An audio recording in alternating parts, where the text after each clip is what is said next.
goalless draw. First game ended goalless. So here's what happened from the opening whistle. Thomas kicking off there for Cavalier. The 19-year-old plays the ball inside here, and English will drive on goal, and that looked threatening from it left his boot, but it was just wide of the right upright. Here it is, he drives towards goal here, but just a little bit off target. Fancy with a good pass inside here. A bit of a mix-up in the Cavalier defence, but Vishnu Harris with his sliding effort on his birthday doesn't get the ball on target. Yeah, the ball inadvertently knocks onto Ming's head and set up the opportunity. Here's English, he'll get the cross inside, and the left-footed effort from Shanil Thomas just wide of the target, but a good build-up there from Cavalier. English doing some good work down the left side, and just with the outside of his right boot, just steering the ball inside well, but not able to finish. English there to Atkinson, the super sub, his cross inside, but arriving just a bit late there was English, who saw the play coming, but he just wasn't able to get there in time. Atkinson with a lot of pace, and he had to play the ball across firmly, and that contributed to the fact that English didn't get to it. But here's the goal here, set up perfectly on the right boot by Dwayne Atkinson, the 19-year-old, and drove the ball at goal, and it just deflected off the shoulder of his teammate Courtney Allen and into the goal past Dennis Taylor, who had no chance there. There he is, the hue and grey, just trying to jostle, but he couldn't stop that one, and Taylor concedes his first goal of the afternoon, the first goal of the new season. Well, Atkinson's contribution to the game wasn't done yet, because look at that beautiful pass about 30 yards downfield. Allen rounds the goalkeeper and slides the ball in left-footed. What an excellent pass there from Dwayne Atkinson with the outside of his right boot. A lot of skill, perfectly weighted, and Allen just rounds goalkeeper Taylor, slides the ball in left-footed. Yeah, and he could be in Tokyo with the gymnastics on the celebration.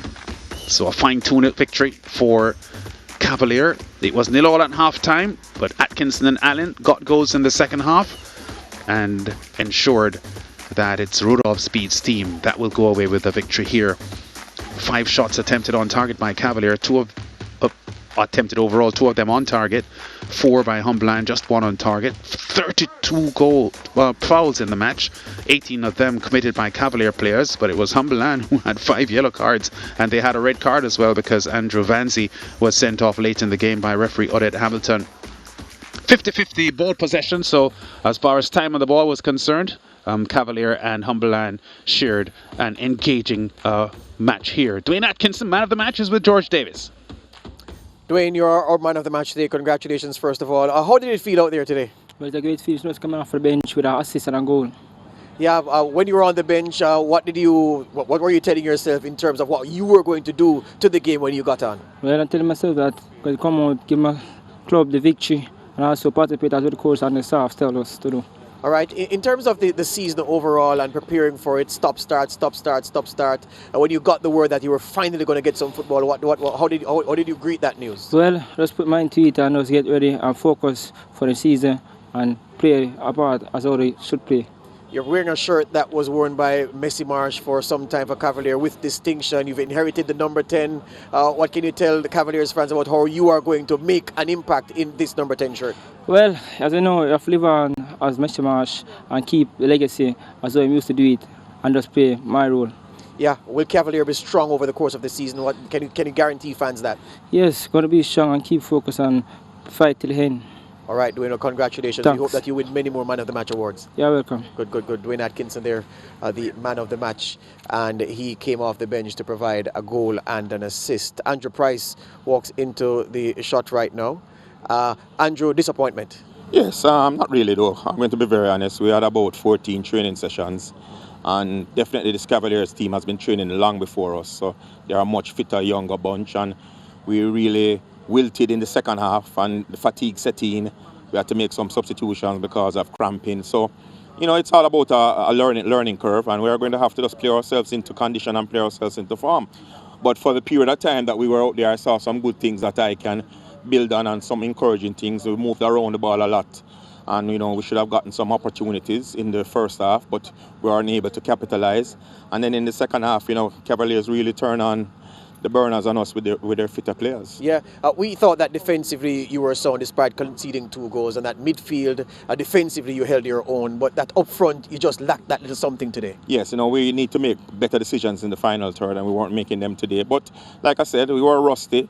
It's been a year and 2 months, so the first game out, I won't mark them too hard, but we'll get better as the season progresses. So we can be sure that you will be drilling them hard on the training ground to reach the optimum fitness to allow them to do what you want them to do tactically. Definitely. They don't have the mind is telling them that they can do things right now, but the body won't allow them. So they're going to have to get themselves into proper condition and play themselves into condition. All right, Coach, we don't come again. Thank you. Thank you. Andrew Price there, the coach of Humble Lion.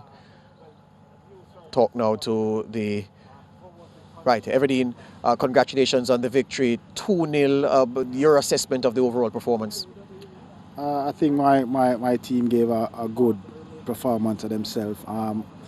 We know we're always going to have the beat on Humble Lion teams because we have some youthful players who are excited and ready to play. And we always know that in the end, youthful exuberance will tell. And that just proved itself this evening. Sometimes you bring a player off the bench and they come and they join into what's happening on the field. And sometimes you bring players off and they lift the standards of everybody around them. That's certainly what Dwayne Atkinson did for you today. Yeah, Dwayne Atkinson is one of our better players in the position that he came and played. But he's just coming off an injury, and we decided that we weren't going to start him today. We were just going to let him watch the game and gradually come on and take charge of the game. Yeah, the first half was good, but the second half, was it a deliberate strategy to lift the pace on the Humble Lion, given that you felt that you had superior fitness and you have younger players? Yeah, definitely so. In the first half, we came out and we just wanted to possess the ball, see what the Humble Lion have. And, at halftime, we went inside and realized that we are younger than them, fitter than them, so we decided to just come out second half and put the burning on them. Yeah, so should teams watching this game prepare to be run into the ground by a young, fit Cavalier unit? Is that the approach this season? Definitely. We won't stop run. Thank you very much, everybody. Congratulations again. Thank you. Good. So Cavalier finishing off Humble Lion in the second half, Lance. And it was a case of superior fitness. It was a case of youthful players being used intelligently by the coaching staff. And then, you can have youthful players, Lance, but youthful players have to deliver. And Dwayne Atkinson lifted a Cavalier team that was playing well up to that point, but he gave them an extra spark, gave them an added dimension. And as the game grew older, you could see that their physical advantage over Humble Lion would tell resoundingly. Yes, and to Cavaliers' credit, George, you have to say that they have a culture of giving young players responsibility, having confidence in them and making them know that the coaching staff has trust in their ability. And that's what we saw today, these young players expressing themselves and Atkinson coming on and putting an exemplary performance in the second half and propelling Cavalier to a win that they richly deserved. And another difference between the teams, Lance, whereas Cavalier started with pace on the flanks and pace up front and then brought on substitutes off the bench that gave them more pace up front, Humble Lion never had that one player who was direct, quick. LeVon Williams is quick, but he's not as zippy as he was early in his career, and they lacked pace up front, the Humble Lion team. Yeah, they did, and they had trouble, especially in the second half, because we had mentioned early in the game, George, that based on the average age of the two teams, with so many 30-plus players in the Humble Lion setup and the lack of full pre-season preparation, they would have probably found the second half a little bit more taxing than the Cavalier team did.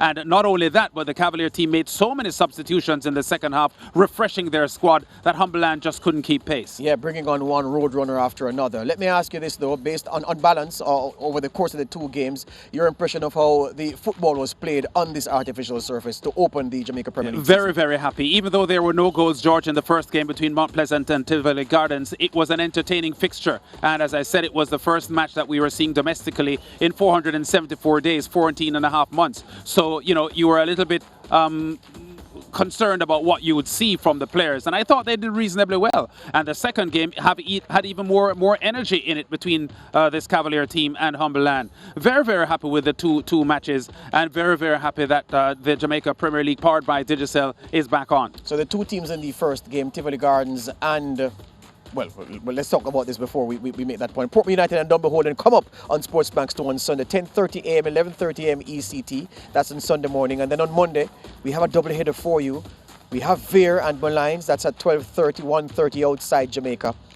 And the second game of the double bill will see Waterhouse and Harbourview clash. So I was asking you about Tivoli Gardens earlier today in their opening game, and the fact that there were things that Philip Williams would have seen that would have satisfied him, and there were things that the Mount Pleasant coach Teagat Davis would have seen that satisfied him. You heard Andrew Price, the only coach to have lost today, say that there were things that he can build. And look, it's the first game of the season. It's a new campaign. There is a lot of physical and background work to go into. But the coach who lost today, he has a reason to be optimistic, because Humberland weren't bad. They weren't awful. Yeah, I agree with you. And in the same way, Andrew Price had suggested in the post-game interview, George, that he knew that his Humberland team was coming in short-changed against a more prepared Cavalier team. It's the same way that Philip Williams had known that his Tivoli team was coming up against a Mount Pleasant team that was far more advanced in its readiness for competitive football than they were. So the fact that he got a point from Mount Pleasant would be very satisfying for Philip Williams. Well, all right, so we can say good weekend, good opening weekend, or good opening day. The weekend isn't done. Good opening day on the artificial surface, which he believes will be the surface of the future in Jamaica, given its versatility and its hardiness. The football ran true for the most part, and Whittaker, I give you the last word. The action was good. I really enjoyed this double billing on this Saturday. Yeah, the Jamaica Premier League, powered by Digicel, off to a fantastic start, and it continues, of course, in the morning with another match and then a double header on Monday. We'll see you then.